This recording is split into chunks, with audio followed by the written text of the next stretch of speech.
श्रीलक्ष्मी अष्टोत्तरशतनामावलिः। ॐ प्रकृत्यै नमः। ॐ विकृत्यै नमः। ॐ विद्यायै नमः। ॐ सर्वभूतहितप्रदायै नमः। ॐ श्रद्धायै नमः। ॐ विभूत्यै नमः। ॐ सुरभ्यै नमः। ॐ परमात्मिकायै नमः। ॐ वाचे नमः। ॐ पद्मालयायै नमः।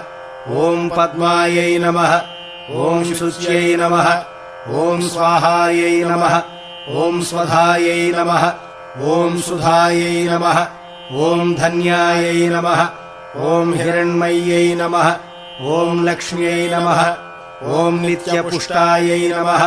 ॐ विभावर्यै नमः। ॐ अदित्यै नमः। ॐ दित्यै नमः। ॐ दीप्तायै नमः। ॐ वसुधायै